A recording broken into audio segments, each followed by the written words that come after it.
Welcome back children. So children, today in this video again we will continue with our chapter 10, that is Habitat and Adaptations. Now children, we will see on adaptations for boreal or taiga forests. First we will see on adaptations in plants. Some of the adaptations seen in plants found in boreal forests are given below. So children, now we will see what are the adaptations that a plant possesses found in boreal forests. First we will see, as boreal forests receive heavy snowfall, trees have conical shapes that prevent snow from getting accumulated. So you see children, we have already discussed about the boreal forests. They receive heavy snowfall. So the plant there, they are in conical shapes so that it prevents snow from getting accumulated. Second one, trees have narrow needle-like leaves. These prevent loss of water by transpirations and protect leaves from external damages. So, the tree, the leaves, they have needle-like leaves, needle-like structure, so that it prevents loss of water by transpirations and also it protects leaves from external damages. Now we will see adaptations in animals. Some of the adaptations seen in animals that live in boreal forests are given below. First, most animals either hibernate, such as wood frog and marmot. So, this is the marmot and this is the wood frog. Or migrate, some species of bird to warmer places to avoid extremely cold winter. So, children, here you see most animals, they used to hibernate, or some birds, they used to migrate to warmer places to avoid extremely cold winter. Second one, we will see some animals that live in these forests have a thick layer of fur or feathers to keep themselves warm. So, some animals or birds, they used to have thick layer of fur or feathers so to keep themselves warm. And the last one, third one, we will see some animals such as snowshoe, hare and ptarmigan so camouflage which help them to easily hunt for their prey. So here we will see again snowshoe hare and ptarmigan. They camouflage, they blend with their surrounding, which is helping them to easily hunt for their prey, or we can say for their food. So now children, let's try to solve some questions from here and then we will move on another topic.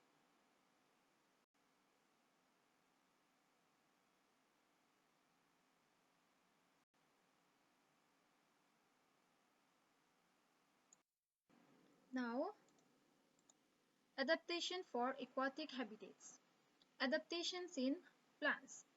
Some of the common adaptations that are seen in plants found in freshwater, marine and coastal habitats are given below. So now children, we will see for adaptations for animals or plants that live in aquatic habitats, or we can say that live in water.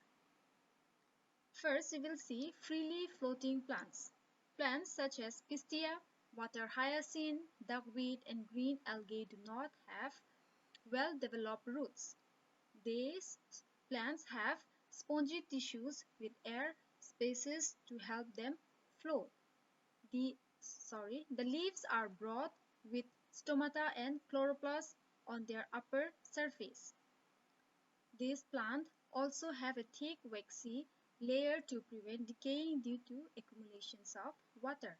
So we will see here free floating plants. These plants, they float on the land. Examples are given here, that is pistia, water hyacinth, duckweed and green algae.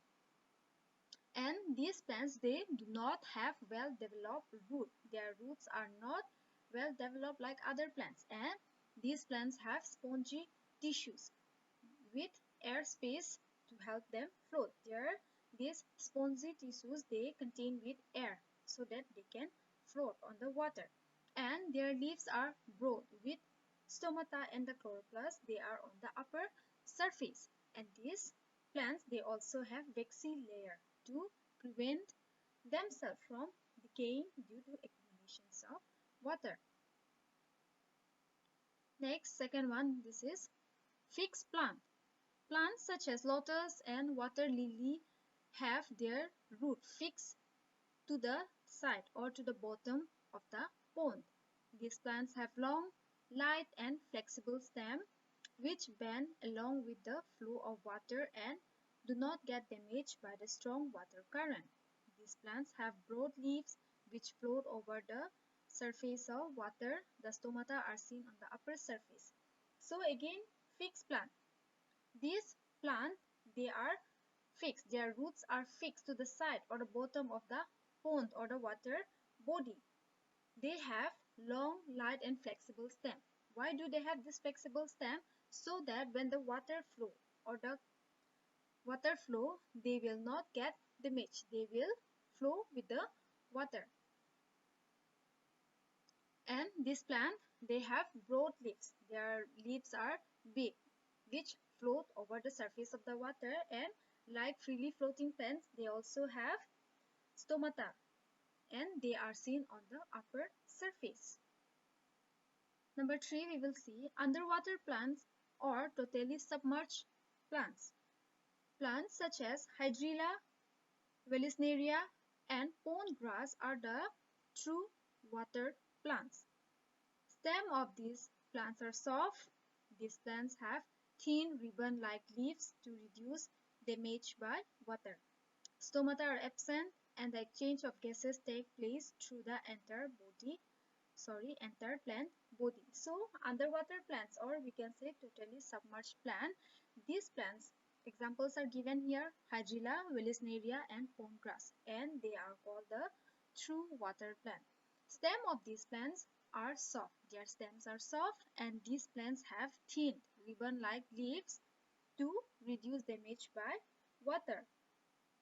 And in this plant, stomata is absent and they exchange gases through their entire body.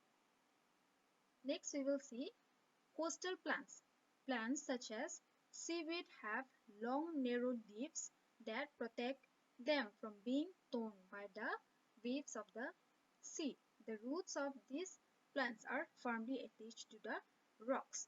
So now coastal plants, you see seaweed, they have very long and narrow leaves that protect them from being torn by the waves of the sea, so that the wave of the sea do not torn the leaf. And the roots of these plants are firmly attached to the rocks. Now we will see for adaptations in plants. Some of the adaptations seen in adaptations in animals.